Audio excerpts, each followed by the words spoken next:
The daffodil is called an entomophilous flower because insects transfer the pollen from one flower to another. In their quest for food, insects brush against anthers and stigmas, effectively cross-pollinating the flowers. Insects are blissfully unaware of their vital role in the life cycles of the plants they pollinate. Some flowers, such as these foxgloves, have evolved in parallel with their insect pollinators. The size and shape of the flowers ideally suits the bumblebee.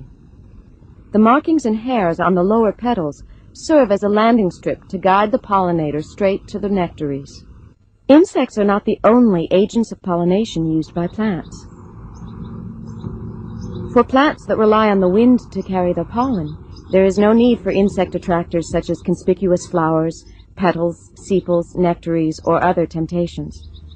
The tiny flowers suspend their anthers and stigmas into the wind to promote cross-pollination. The pollen grains of anemophilous species are smaller and lighter than those of insect-pollinated flowers. They are also produced in extremely large numbers. Pollination is an all-important process for most terrestrial plants, since it ensures that fertilization will take place and that there will be a new generation of plants. The dandelion uses a special mechanism to ensure that the correct pollen is transferred to its stigma. The flower head is actually made up of many individual flowers called florets. The florets are cross-pollinated by insects, but can also self-pollinate.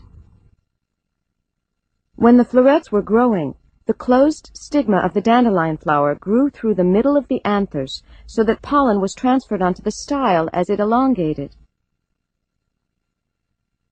After a period of time, if cross-pollination has not taken place, the stigma curls back on itself to pick up its own pollen from the style below.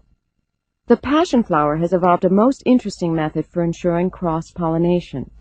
When the flower opens, the anthers flip over. Foraging bees brush against the anthers, taking pollen away on their backs. Sometime afterwards, the stigmas descend.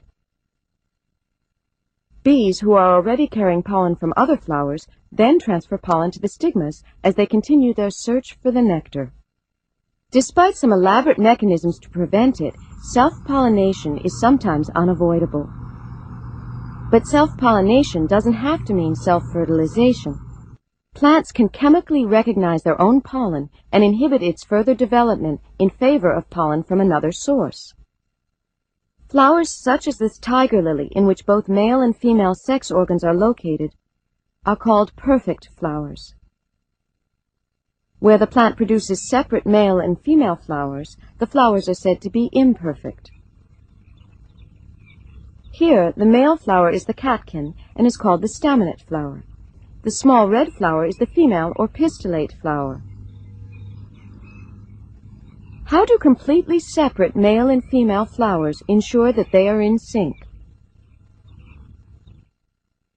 Many plants have ensured that cross-pollination takes place by deliberately keeping male and female flowers on the same plant out of sync. In this corn plant, the pollen is ripe long before the stigmas are receptive. Therefore, the only way the ovules can be fertilized is by the pollen from another corn plant.